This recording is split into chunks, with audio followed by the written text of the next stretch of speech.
Mon podcast IMO.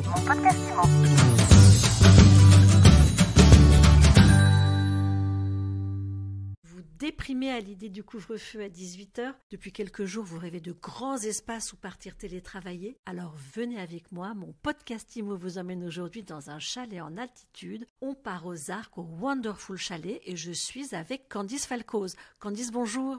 Bonjour Ariane. Vous êtes les habitués des Arcs, vous connaissez bien Candice, avec votre frère Lucas. Vous dirigez déjà la maison Falcoz qui compte 3 restaurants. Oui, tout à fait Ariane. On est restaurateur aux Arcs depuis 20 ans et on dirige 3 établissements aux Arcs qui se trouvent pour un des restaurants sur les pistes et deux restaurants sur les pistes et un restaurant dans la station d'Arc de Mille. Comme tous les restaurateurs, vous êtes touchés évidemment de plein fouet par cette crise sanitaire, mais vous avez profité d'un moment d'introspection pour lancer une nouvelle activité. Racontez-nous comment ça s'est passé. C'est vraiment dû à une introspection due à l'immobilisme dans lequel on a été mis pendant le premier confinement, quand on a dû fermer nos établissements en moins de 3 heures.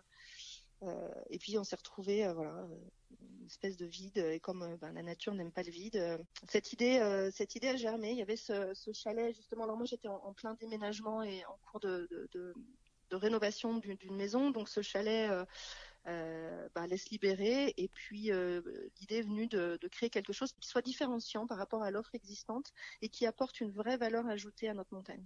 Alors aujourd'hui, vous vous lancez dans un nouveau projet immobilier ?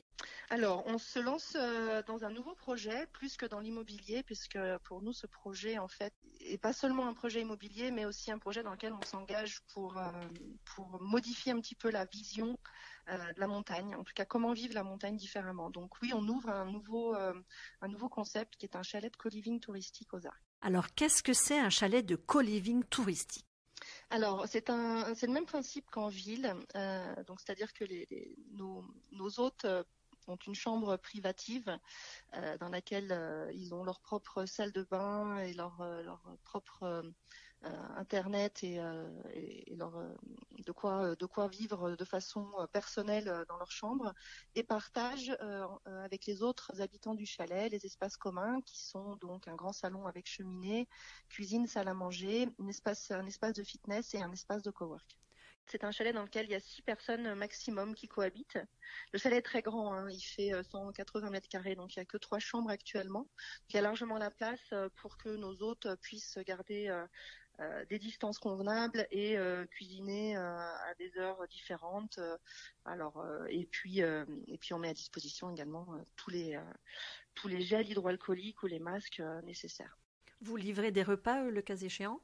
On peut livrer des repas. En fait, on a une offre hyper flexible. On s'adapte vraiment aux besoins de nos clients. On veut que ça soit un projet hyper humain. Donc, on a décloisonné un petit peu toutes les contraintes qu'on pouvait trouver jusqu'à présent dans les locations à la montagne, c'est-à-dire arriver que du samedi au samedi, que de telle période, que du mois de décembre au mois d'avril, etc. Donc, au Wonderful Chalet, on arrive à l'heure qu'on veut, grâce à des serrures connectées. On vient quand on veut dans l'année, puisque c'est ouvert à l'année, avec des tarifs justement intéressants sur les basses saisons. Et puis on vient 3 jours, on vient une semaine, on vient 15 jours, on fait en fonction de ce qu'on veut. Donc nous, derrière, on propose des prestations aussi flexibles. Combien ça coûte une chambre au Wonderful Chalet ? Alors, une chambre au chalet en saison d'hiver, donc quand on est dans la haute saison, puisque comme c'est un co-living touristique, nos tarifs fluctuent en fonction des hautes et des basses saisons. Une chambre est à 130 € la nuit. Et en basse saison, donc on est là sur des mois de juin par exemple, ou des mois d'octobre, qui sont des mois également extrêmement sympas à la montagne, on est sur 60 à 80 € la nuit. Quelle est la clientèle que vous ciblez ? Alors on cible, notre projet évolue, hein, c'est tout nouveau Ariane, donc en fait au début on visait principalement une clientèle de digital nomades ou web entrepreneurs qui ont la capacité de travailler à distance, qui ont juste besoin d'une bonne connexion, et qui sont également des personnes pour qui les loisirs sont un moment important de leur journée, et la montagne permet justement d'avoir une activité outdoor assez pétillante. Et de pouvoir organiser sa journée de travail un peu comme il le souhaite. Et puis, plus on avance dans notre projet, plus on en parle autour de nous, plus on se rend compte que c'est un projet qui pourrait également intéresser des personnes un petit peu plus sédentaires, sur des périodes de plus courte durée, et sur éventuellement même des périodes de vacances scolaires avec enfants. Donc on s'est rendu compte qu'il fallait qu'on ait une commercialisation agile pour pouvoir en fait proposer le chalet sous différentes formules en fonction de la période de l'année. Comment voyez-vous le développement du concept ? Le développement du concept, on l'imagine avec déjà plusieurs chambres l'année prochaine, développer un petit peu pour pouvoir accueillir peut-être des petites équipes en mode start-up, en mode projet ou des petits séminaires d'entreprise, en passant de 3 à 6 chambres pour l'hiver 2022. Également l'ouverture d'un nouveau Wonderful Chalet sur une station qu'on est en train de sourcer, alors peut-être Verbier ou Crans-Montana. On est en train de chercher l'immobilier qui pourrait correspondre à nos besoins.